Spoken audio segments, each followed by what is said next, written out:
Greg Shove. Welcome to Partnering Leadership. I am thrilled to have you in this conversation with me. Thanks, Mahan. Great to be here. I can't wait to learn more about you, both with respect to why you first got involved in Section, then how you've transitioned it, AI. I think there is so much that my audience can gain from your insights on both the business pivot that you've led, but also the impact of AI on organizations. But before we get to that, Greg, would love to know a little bit more about you, whereabouts you grew up, and how your upbringing has helped contribute to who you've become. Yeah, I think my journey, Mahan's always been getting away from authority and finding opportunity. So I grew up in England and British boys, private school kind of thing, and realized after I graduated, I did not want to stay in England. It just seemed too rigid and too confined, not very entrepreneurial. I watched my dad go from the mailroom, literally the mailroom, to the CEO of a public company. And I thought, okay, I want to work for myself. I want to be the CEO. I want to be my own boss. It just felt like that'd be hard to do in England. I went back to Canada, where I was actually originally born, but went to college in Canada, met my wife in Canada. Also felt after about 5 years post-college, that was a little more closed than I expected in terms of access to opportunity, access to networks and ways to make money. And so I then came to California. I just said, okay, I've got to find somewhere even more accessible, more opportunity, more open, where it didn't matter who you knew or who you didn't know, and frankly, more merit-based than maybe pedigree-based. So I've always been trying to move away from pedigree and into places where, or into a place where, your capabilities, your merit, your ambition mattered the most. In Silicon Valley, to me, seemed like the epicenter of that. So I got lucky. I got into school here and was able to stay afterwards on a student visa, and then converted that to a green card and so on. Now an American citizen and still Canadian though. So no, we're not going to be for a state. We're not for sale. We aren't going to go into that conversation, Greg. That will be a Anyway, separate one. I couldn't resist. That's all. I'm sorry. Not at all, Greg. That's part of the reason I start out the conversation with a little bit about whereabouts you grew up, because part of what makes these conversations helpful for people is the insights that are shared. But what makes it enjoyable is when they are walking their dog or ironing their clothes or doing whatever they're doing, driving their car, and hearing a little bit fun and banter. It's not just shoving content down people's throats. Now, about 5 or so years ago, you got involved with Section. I'm very familiar with Section, but would love for you to first describe what Section was before we talk about how you have led its transition.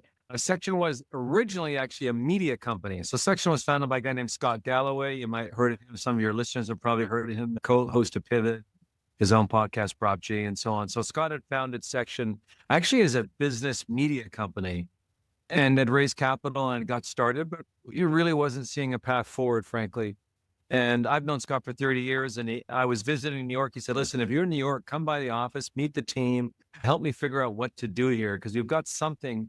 We're good at some things. They're very good at making content. The team was great at making video-based content, as it should be, because it wanted to be a media company. And so I met the team. I was really impressed with the team. Of course, Scott's really I said, listen, Scott, it's a shitty business. It's digital media. It's hard to make a living. It's hard to build a company with a moat. I know a less shitty business, which is education. That could be a great business, and it's a worthy business. It's needed. So let's really take our superpower, which is making video, making really engaging, smart video, and turn that into lessons and case studies, and teach management education, teach the next generation of leaders and managers online. Obviously, online has scale, online has affordability and accessibility advantages over in-person management training. So that's what we did with the Section at that moment. And I became CEO and took over the company. And then, of course, 2 years ago, we pivoted. I first played with ChatGPT Plus. And that moment, I realized I did not want to be a business school, an online business school. I really wanted to be an AI academy and a way for people to transform themselves and their teams and their companies with AI. So that was the pivot that we pulled off a couple of years ago. You looked at the media business and you said media is not the place to be, transitioned pretty quickly to an education business.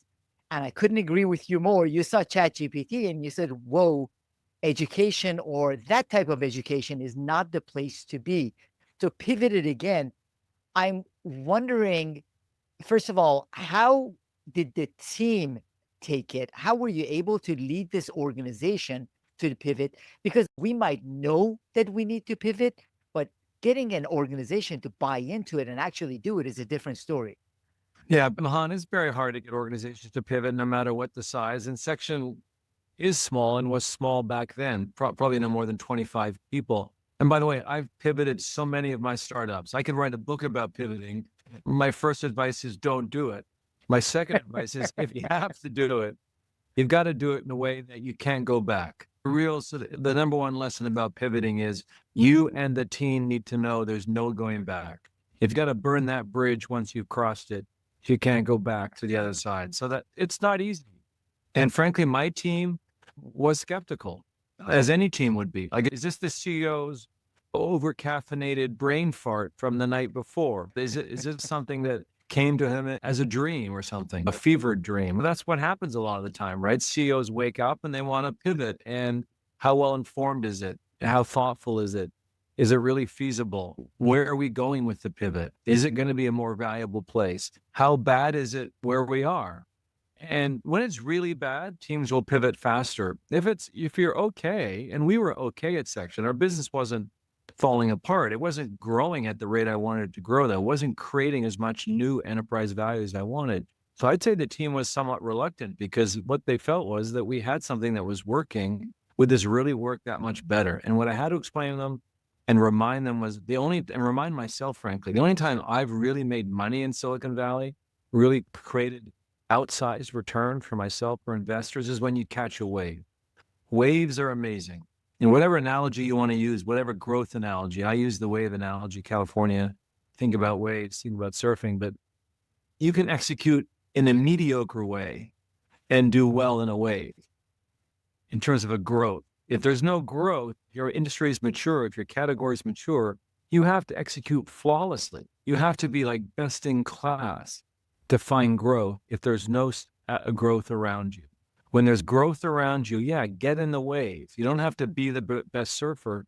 You just have to be in that wave. So it's an overused analogy, but I think it's a good one. And listen, I had to persevere.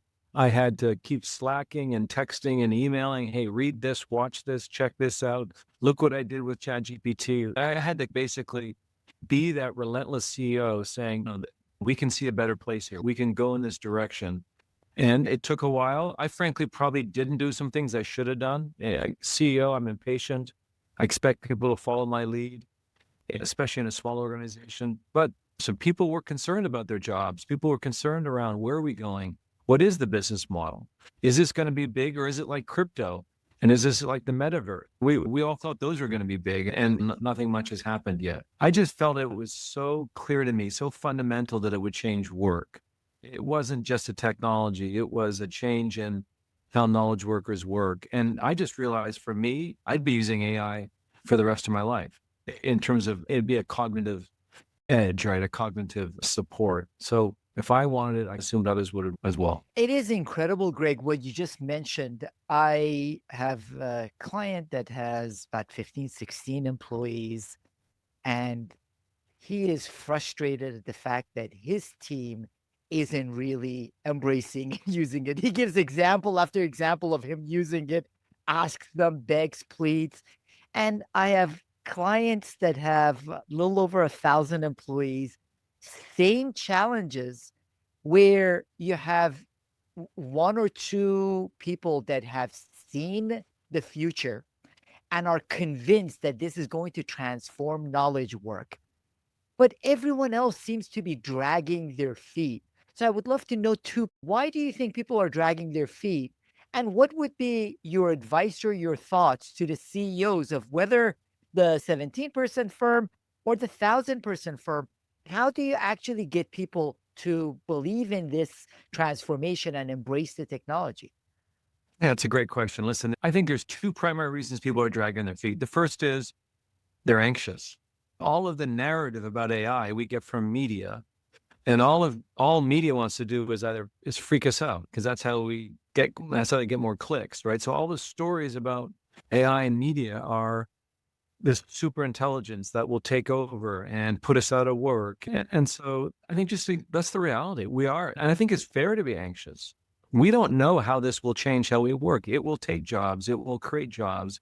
It will take part of our jobs, freeing us up to do other things. But we don't know any of that yet. It's all going to unfold in the next few years. And I think most employees, except leadership, are anxious about it. And maybe even leadership should too be a little anxious. Maybe we can find better leaders that are younger with AI than these expensive leaders we currently have. That's one. Second thing is, it's not like software. When we deploy software, it works the same way every time. We can assess, do we get value from the software? And if we do, then we keep using it. And if we don't, we stop using it. AI is not like that. It is very irregular or unpredictable in its performance. Some days it helps us a lot. Other days it fails, right? One day it answers the question really well, and the other, an hour later, 5 minutes later, it answers the question like it's an idiot. AI is this PhD and summer intern kind of combined in one. It is tireless and it makes a lot of mistakes. So I think for most people, they don't get enough gain from it, and they suffer from the unpredictability of its performance. And so the people that persevere with AI are the ones that get enough gain from it and learn how to use it in a way to capture the gain, and they tolerate the hallucinations, which is Silicon Valley jargon for just make shit up. And AI does that. That's not going to change anytime soon. It seems like it's almost inherent in the technology in terms of how it works, that it will hallucinate, and we can manage that, and the AI vendors will manage that. So my point is, there's good reason why people are hesitant.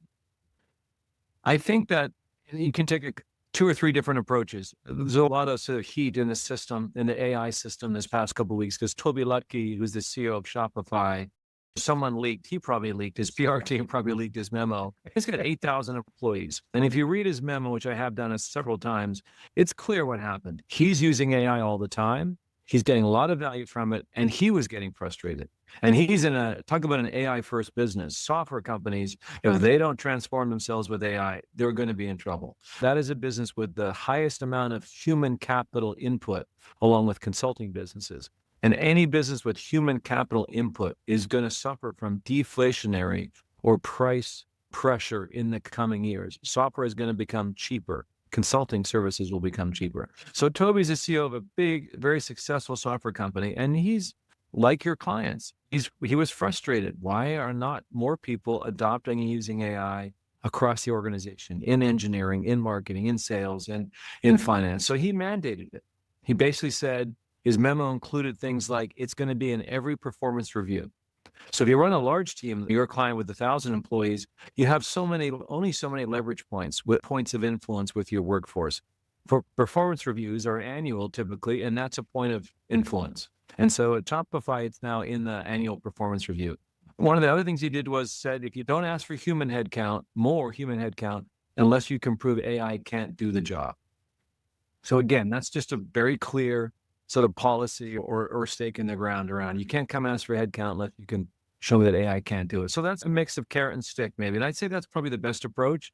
A little bit of carrot, like, hey, we are going to be more efficient. We can outsource some of the drudge work to AI. And people like that. And I can tell you from personal experience at Section, a lot of the benefit we get is by outsourcing drudge work to AI, repetitive analysis, repetitive tasks, like creating marketing briefs or marketing emails. AI can do that. The team doesn't save that much time, but they save a little bit of time. And more importantly, they save friction. They're a little bit happier because they got AI to do work that they didn't want to do, that wasn't that interesting. In other cases, AI is going to do more significant work, and eventually it will replace certain jobs. I think that we've just got to push through. Leaders have to be consistent here. They have to know this is a 3 to 5 year game, not let's do cool AI stuff for a couple quarters and then move on. This is a real change to how we work.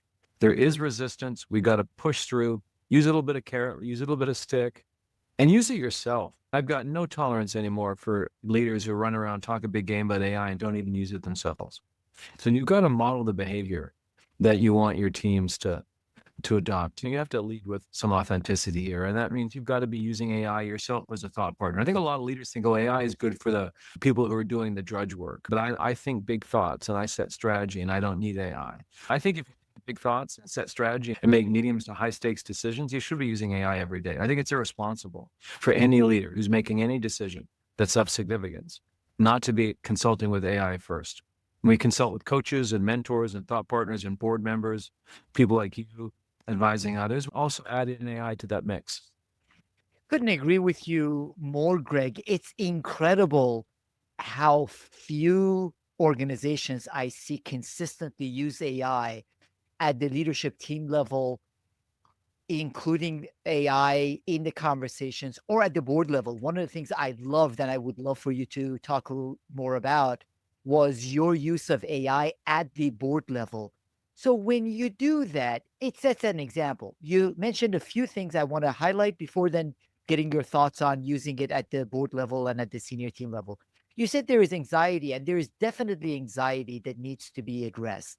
We are feeling that. But changing any habit takes effort. You can tell me all you want about the value of exercise, health benefits, longevity, lifespan, whatever. But still, doing it every day, changing habits is hard. For most of us, it's hard, which is why so few of us are getting enough exercise or proper diet. Same thing with AI. Even when you move beyond anxiety, making it part of the regular habits takes a certain discipline, structure, maybe as you said, with Shopify, part of the performance review process. So it takes a lot of effort. Now, you mentioned one other thing, and that was use and consistent, effective use at the leadership team level. I love the example you gave me about using it at the board level, which is outstanding, and would love for you to share some of the thoughts of how you use AI as a cognitive partner in those conversations. Yeah, for sure. Let me first talk about how do you set these new habits. Some simple things might help. I used to use a Post-it note, and all I wrote on it was "Ask AI," and I just stuck it on my monitor. And it literally was there for the last 18 months, just to remind myself, because we're not AI native.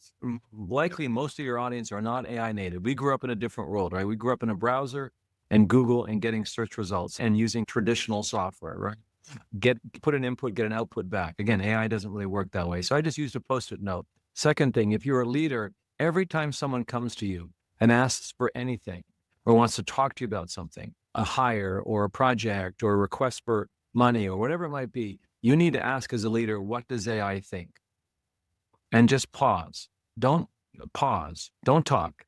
There'll be an awkward silence because and that's okay. You do that for a few weeks, depending on how big your organization is. You do that for a few weeks.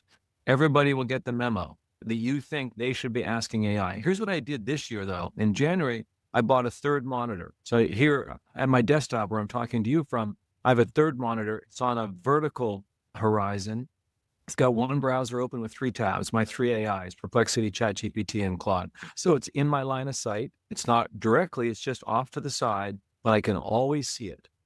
So I can always see that open chat bot encouraging me to, hey, ask AI, consult with AI. So those are things I'd suggest to help people build that habit. Also let AI on mobile. I converted a little bit of my podcasting listening hours to chatting with ChatGPT. So using advanced voice mode for ChatGPT. So if I'm in a car or in the back of an Uber or in an airport, I'll just start a conversation with a chatbot and I'll learn that way, or I'll explore something that's interesting to me or something that's on my mind, whether it be at home, like parenting or travel or medical advice, or of course at the office in terms of a decision at work. So those are the things we can do to make it more natural. For the kids in high school right now, college, who are being accused of cheating using AI, of course, they're not. They're learning how to live and work in the age of AI. That's actually what they're doing. They're going to be native. They'll come into our workforces in a year and they'll be using AI all the time. They won't have to think about it. So you're right. The rest of us, have to set these habits so it becomes more natural to us. And that includes board members, and that includes getting ready for these infrequent but high stakes decisions and conversations. And board meetings are one of the highest stakes, right?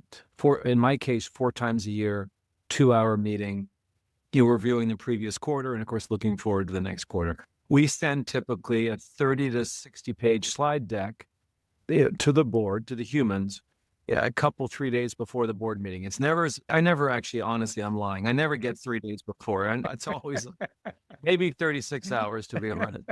And I never set board meetings on Monday, because if I send it Sunday night, I look like I'm really late. You need to have board meetings Tuesday, Wednesday. Pro tip from a 7-time CEO: get your board meetings in the middle of the week and buy yourself some time. Anyway, so we send the board deck hopefully a day or two before. We also send it to AI at the same time. So we use the same input, the same content, and we ask AI to play the role of a board member. And we ask different AIs because we want to compare their performance and see how they do. Then what we do is we don't record board meetings using a note taker. That's just for governance and legal reasons. Our general counsel, I think every general counsel says don't use AI note takers, but we do have someone in the board meeting, my chief of staff, who takes faithful notes, takes really good notes of what the humans say. And then we compare after the board meeting. We compare the two. And what's stunning, almost from day one, we started doing this 18 months ago. We just did it recently. We had a board meeting at the end of April. Almost from day one, 18 months ago, AI, the best AI, which has been Claude from Anthropic, has performed at the level of 89 to 90% of the humans. Actually, ChatGPT jumped into the top of the leaderboard this past month. So with 91%, meaning 90% of what the humans told us, the AI had already told us in our conversations with AI before the board meeting. You have a great board of directors. They have lots of experience, lots of insights. And by engaging with AI, Claude and GPT at different levels, I agree with you. In some respects, Claude seems to be doing better, but both are coming way above 80% of the quality of what those very smart humans are contributing to you at that board meeting. That is absolutely incredible. And that's why I think it's extreme negligence for us as executives, board members, board chairs, CEOs, not to do that. Yeah, I would agree. And especially if you're a first time or second time CEO. I've been around the track a few times. So maybe at some board meetings I can get away with less preparation. But if you're doing this for the first or second time, if you're early in your career and you're in these high stakes conversations, high stakes meetings, why would you not have prepared and role played beforehand? Like, again, I think it's irresponsible not to have done that. It takes a few seconds. It's free.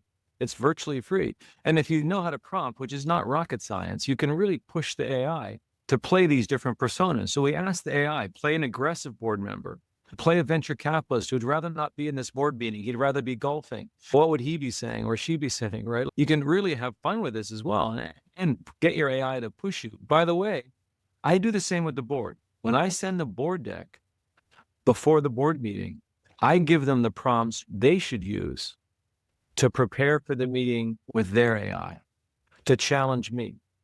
And my whole goal is both of us should be raising our game. So when we come to the board meeting, we're just that much better prepared. We get to the issues faster. We get to the stuff that really matters. A lot of board meetings are updates, quite frankly. We could talk about board meetings later. Most of them are a waste of time because they end up just being updates. You want to get through that faster and get to the real stuff that you want to talk about and get advice from your board members. And by the way, board members offer value that AI doesn't, at least yet, right? Board members write checks. They fund companies.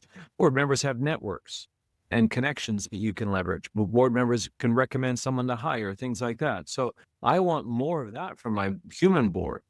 Basic feedback on my go-to-market strategy. Frankly, I can get it from AI and probably better, faster with less friction. And no prima donnas on the AI. I got prima donna board members. I got to deal with them. What outstanding insights. A couple of things I wanted to reflect on there, Greg. First of all, Warren Berger, and I love his more beautiful question, power of questioning. You are asking the AI and prompting the board members to ask the AI some beautiful questions.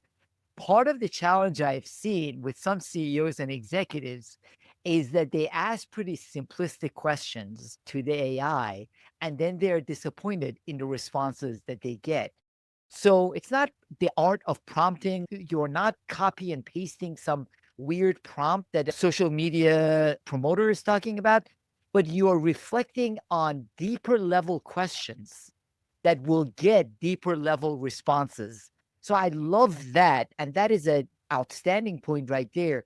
Now, you mentioned board members bring additional value. So, for example, whether it was Claude or GPT in the latest version, was coming up to 90% of the contribution of the board members. What were the insights? Obviously, in addition to financial contributions, connections, what are the types of insights that you are able to get from board members that you are not getting right now from the LLMs? Yeah, I think it's a combination of you're not getting them or getting them from a human that you respect and that has a lot of experience is going to have more weight with you as the CEO or leader than getting it from AI at this moment. And how much do we trust AI? How much do we think it's just a token prediction of the next word versus some sort of reasoned judgment? With humans, you're getting reasoned judgment, you're getting opinion, and you're getting it in the moment and context relevant. So I think where the AI fails often is that immediacy of the context. For example, right now, we're in or about to be in a recession. Board members know that. Board members are in other board meetings. They can see what's going on. So they can bring that perspective and really offer, for me as a thought partner, what should we be doing in this moment? Should we be going more aggressively? Like when others pull back, recessions usually mean people pull back. That's a time often to play offense. Right? Counterintuitively, that can be a good time to try to grow. And so that's a kind of conversation you can probably have with a good board. In this moment, you can't yet have that with AI. It doesn't have that immediacy and relevancy of context to the macroeconomic environment, to the competitive situation, and so on. So that's where the humans are going to really matter. And it's their judgment and their experience in this moment where I think we want to rely on that. We don't want their advice on how to optimize our pricing. Again, that's just going to be 5 opinions from a board. I'm going to get pricing strategy advice from AI from now on. It's going to be better. One more thing, Mahan, you said something really important around prompting is just asking good questions. I think that many leaders and entrepreneurs aren't prepared to ask questions that they don't want the answer to.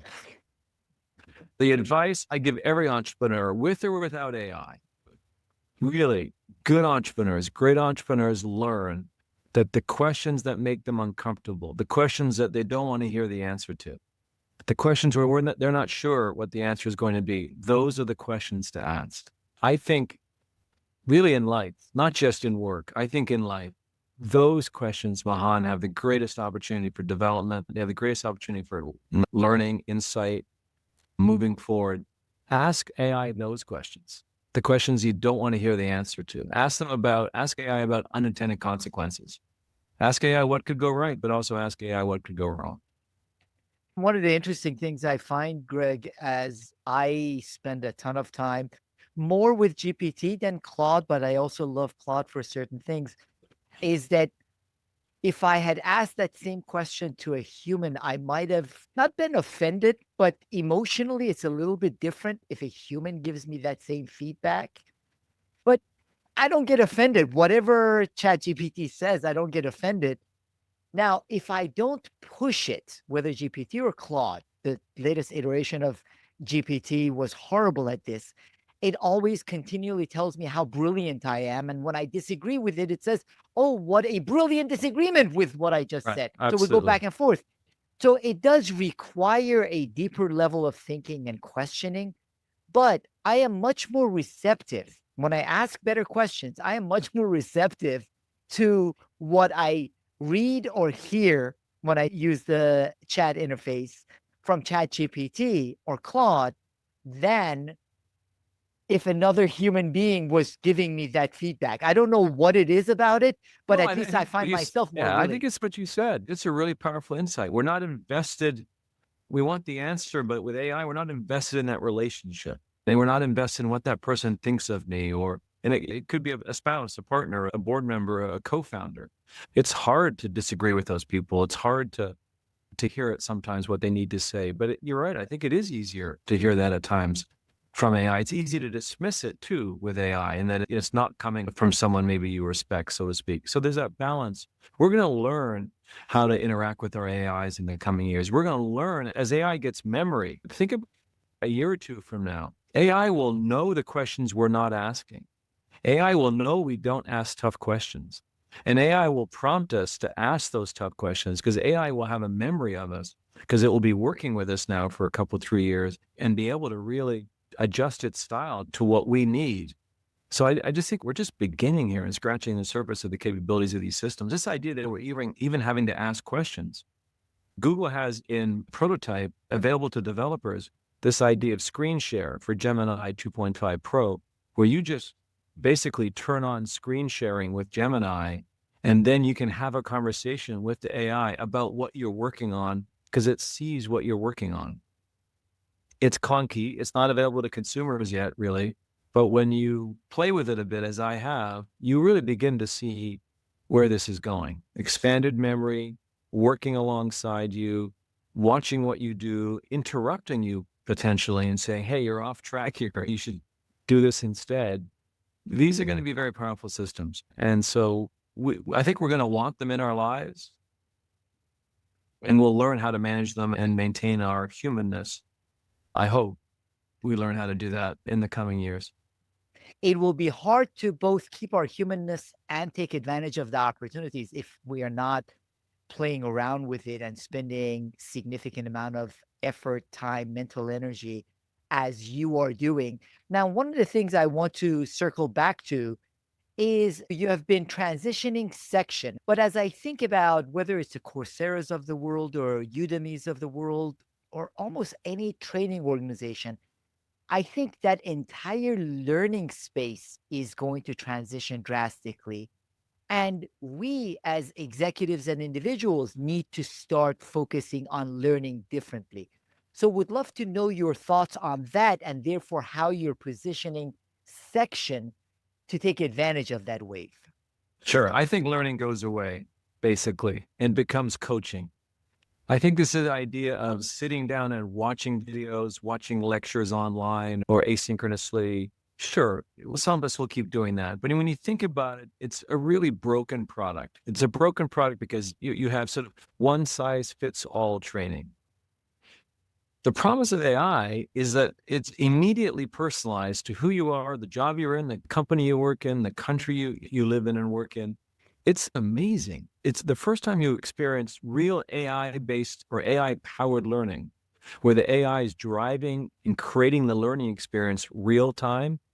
It's magical because you all of a sudden see a different version of learning. And I think it's more like coaching. The example I always use is this idea of HR always wants to teach critical conversations or how to have difficult conversations, right?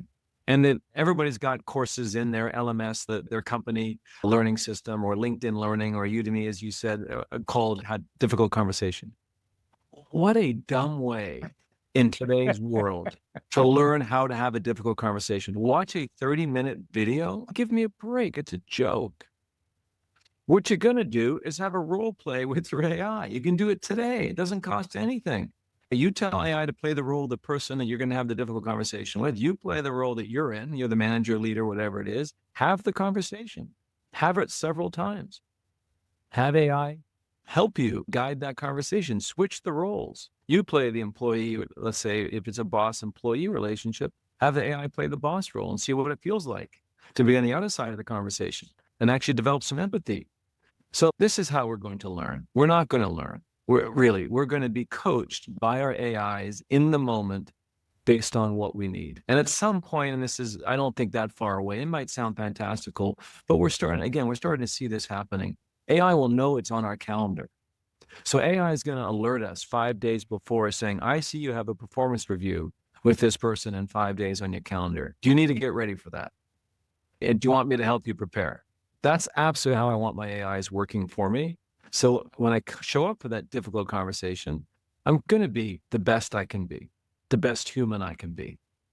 Yeah, I think if I was sitting on a mountain of video, a library, asynchronous video like Udemy and Coursera, I think those companies, I short them all, quite frankly. Duolingo just announced that they're going to be AI first. One of the things they also announced, they got a lot of heat for this on TikTok and social media around, they're not going to use contractors, they're going to use AI. They're definitely they plan to shrink their workforce. But they also released about 150 new courses at once. So they've clearly been using AI to generate these new learning experiences much faster and efficiently than they could have before. And frankly, that's what we're seeing in Section. We built a platform called Prof AI is AI powered, and it teaches you AI. So I expect in a couple of years, we will not be making any more AI courses at Section. I hope we won't be. I don't want to be teaching people by having them sit on Zoom for an hour and a half or sit in front of a screen and watch a video. I don't think that's the best way now that we live in the age of AI. Now that we live in the age of AI, I want our students, our customers using Prof AI. Because as soon as Prof AI knows who you are and knows where you live, knows what company you work for and what job you're in, it can start to teach you in a very personalized and much more efficient way. It's just going to be better. We're all going to learn this way. I would love to find out a little bit more about Prof AI, Greg. Before that, I wanted to give you a quick example.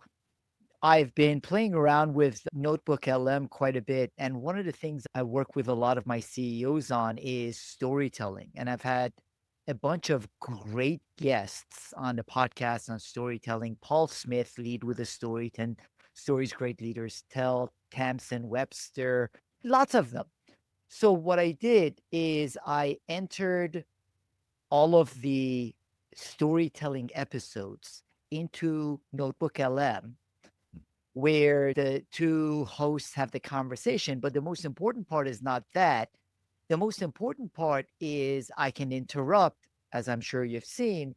I can ask specific questions to my needs. So, in essence, I've made all of these people my coaches, and they can be Okay. anyone's coaches, in teaching them storytelling. So there is a lot of power to this. Now, what I wonder is you mentioned Prof AI. In what way is Prof AI different or better than doing something like this, whether with Notebook LM or GPT at this point? I think it's better in that it's just been tuned for that use case. We have a point of view on how to use AI. We have frameworks that we use and essentially mental models. And so we've trained Prof AI on our content, on our sort of frameworks and mental models. And then it leverages the power of GPT and I think Notebook LM is a great example of something that is basically an off the shelf tool that's essentially free and can create a pretty customized learning experience. As you said, you can interrupt with it and have a conversation with it and so really have your storytelling coach in your pocket. So yeah, Prof AI has just been tuned for teaching people AI.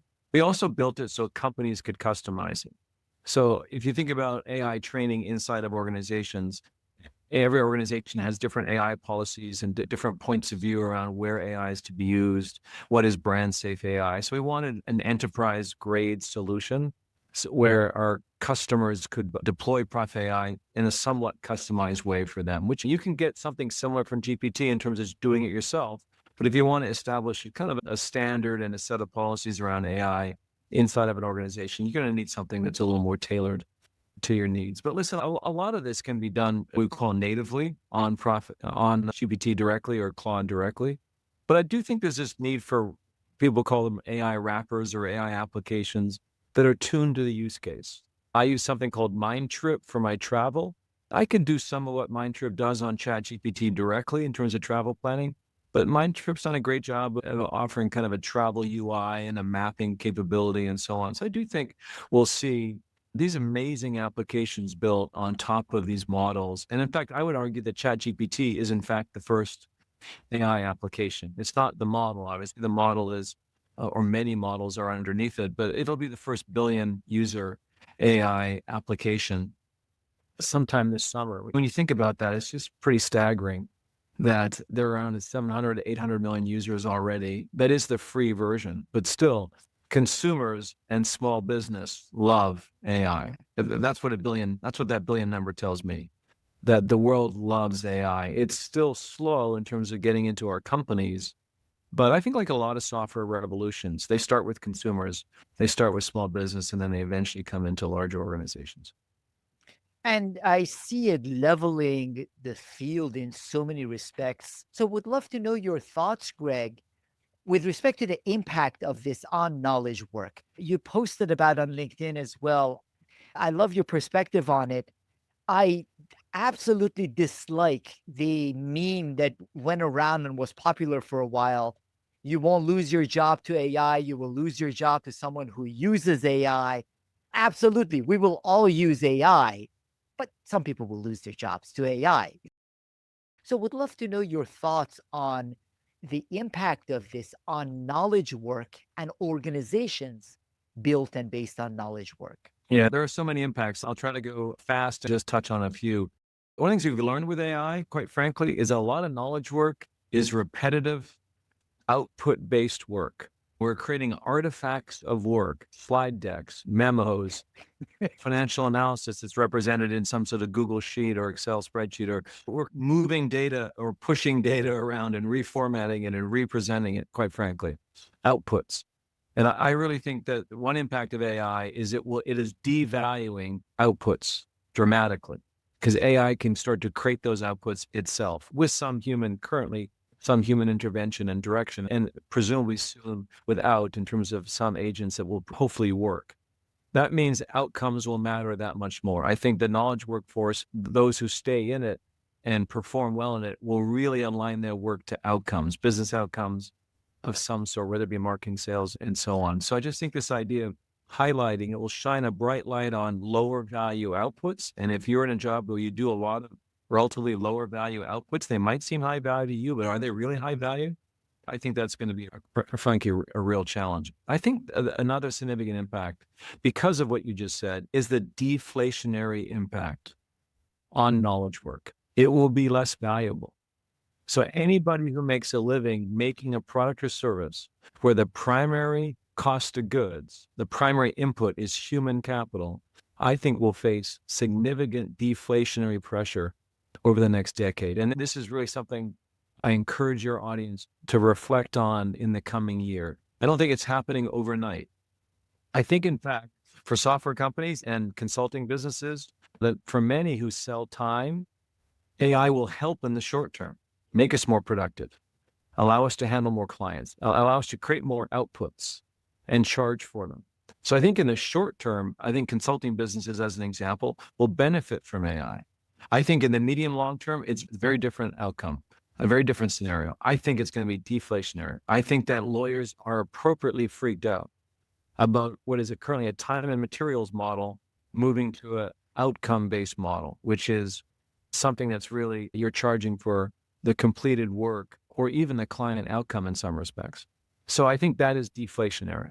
And so I really think, and when you think about the best, greatest businesses ever built, they take product or technology innovation and they bring a business model innovation.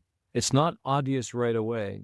They emerge later, but the business model innovations are really more important and more transformative to the industry than the technology, because others can copy and chase you with the technology. But if you're the one that disrupts the incumbents with the business model change, the Airbnb, the Uber, the AWS, whatever it is, think about those, how transformative the business model changes, and the incumbents can't react fast enough.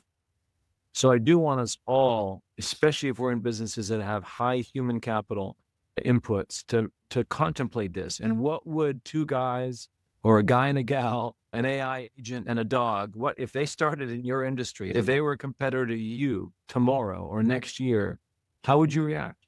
Or what would you do if you were them? You'd think about it as, I want to make the product better, but I'm going to want to innovate on the business model if I'm AI native, because I'll have natural advantages. And that's going to be really hard for incumbents. This is the next battleground I think we should be thinking about, if you will. It is a technology disruption today. It's about to become a business model disruption. And I just want us all contemplating that and beginning to think about how we're going to react. I love that challenge you threw down for the listeners, Greg, about the business model disruption. And it is, in my view, the most significant business model disruption that we have definitely faced in our lifetimes and potentially in generations. So it's not just impacting one industry or one sector.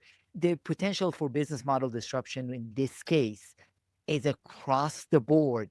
And if people aren't really reflecting on it, they're going to be hit a few years from now and be surprised with the implications.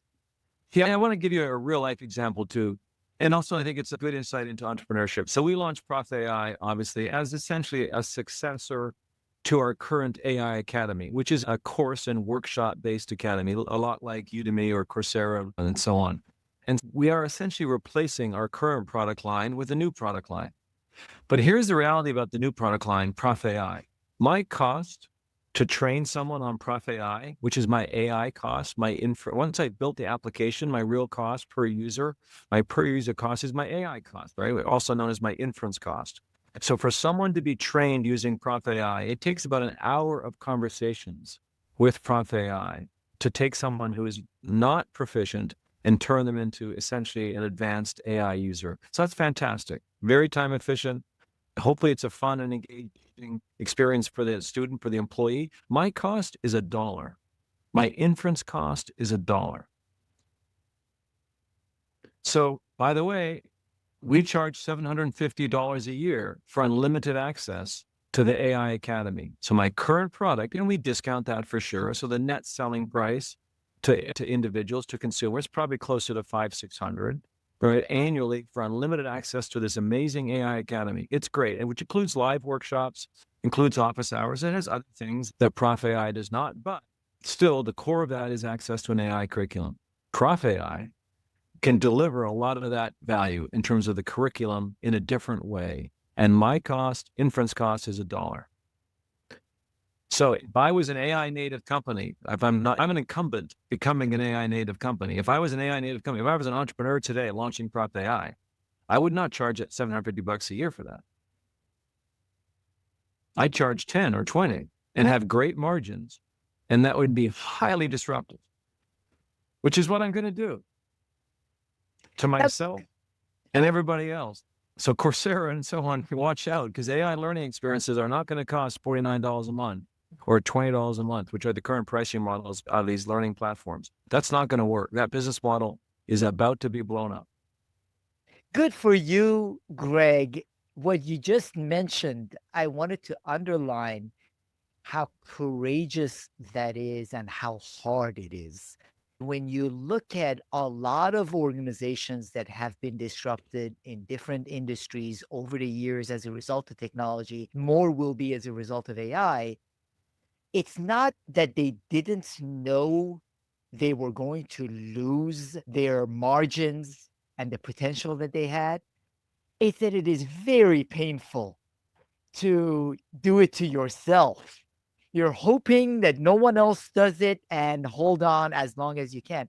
So it takes a lot of courage to actually disrupt yourself. Yeah, absolutely. I think it's the hardest thing to do in business, for sure.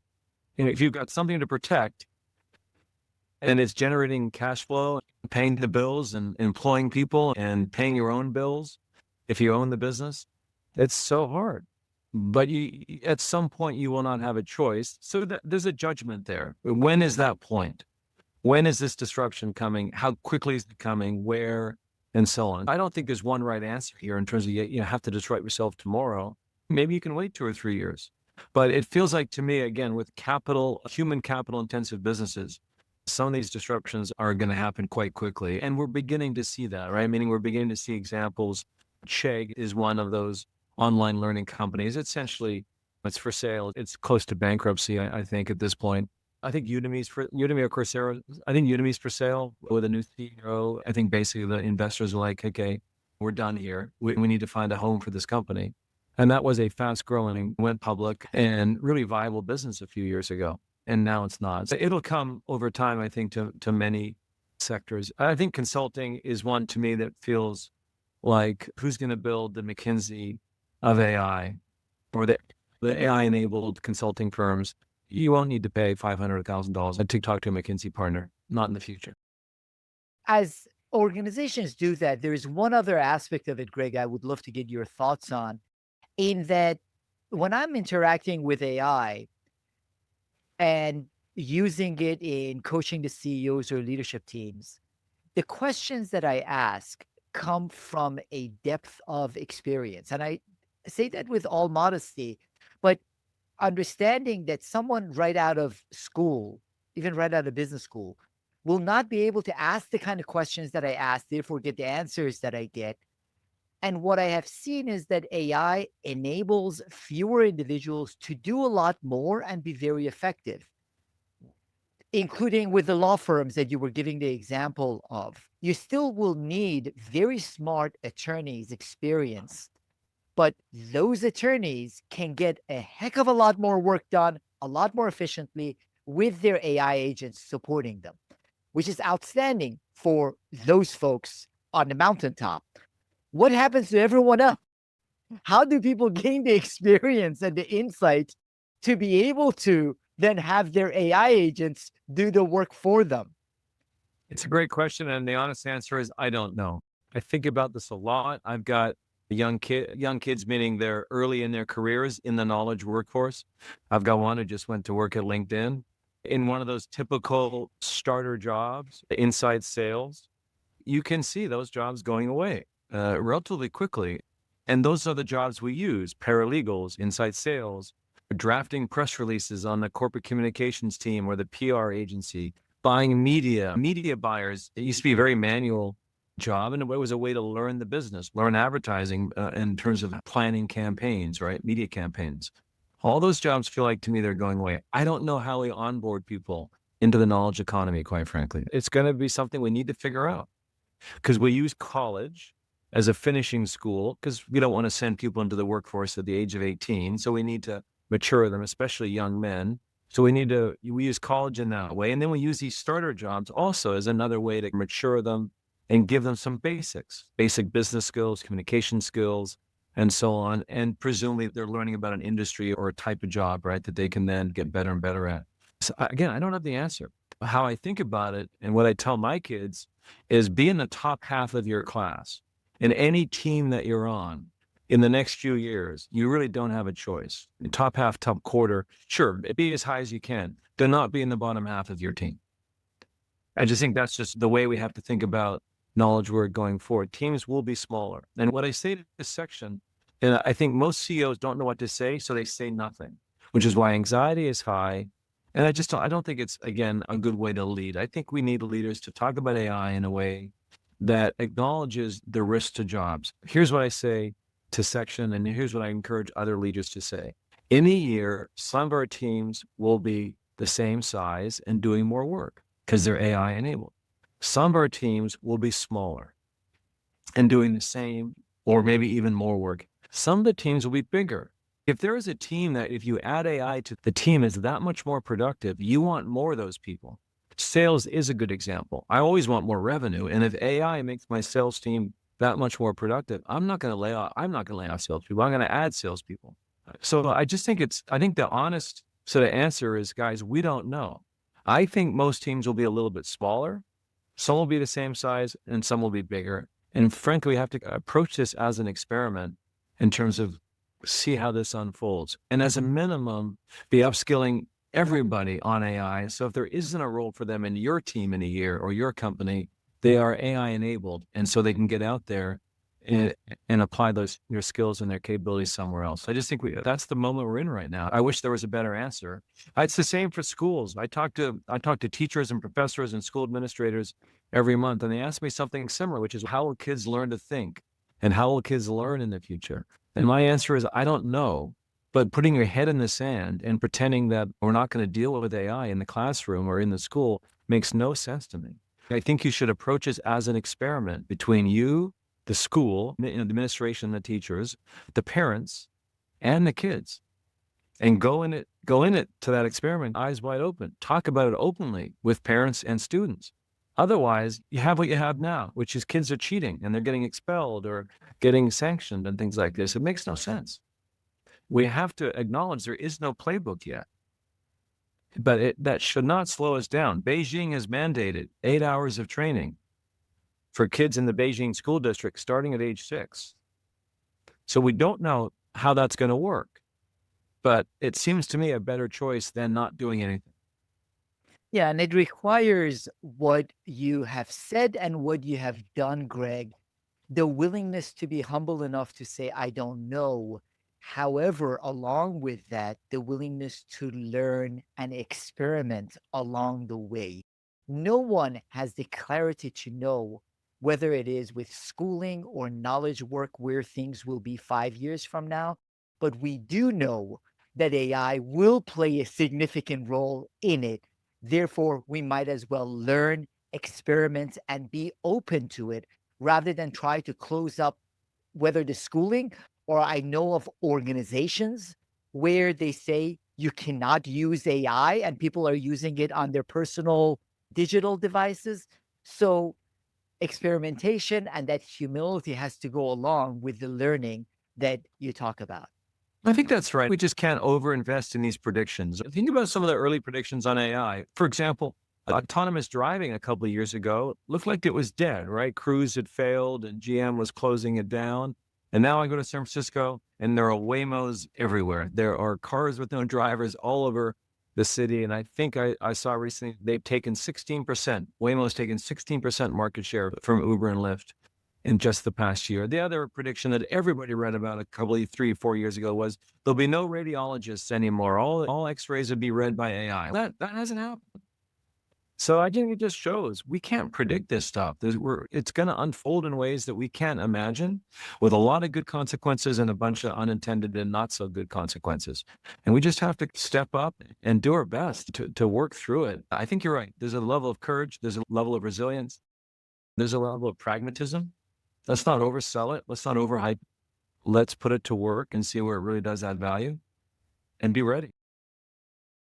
And I appreciate the way that you have put it to work and the many examples you gave, Greg, both with respect to what you're offering through Section and the reinvention of Section. What a perfect example of disrupting your own organization and how you are thinking about providing value and constantly changing. In addition to how leaders, CEOs, and board members can engage with AI in their organizations and then seeing the implications and getting the organization using it. So many great insights. Where can the audience find out more about you, about Section, and follow your work, Greg? Probably the best place to start is gregshove.com, GREGSHOVE.com. If you go there, everything else links out from there. Greg, what a wonderful opportunity to learn more from you. And I love the fact that these are not theoretical insights about AI in organizations. You're experimenting, you're doing it, you're learning along. So thank you so much for this conversation, Greg Schill. Thank you for inviting me. I had a great time.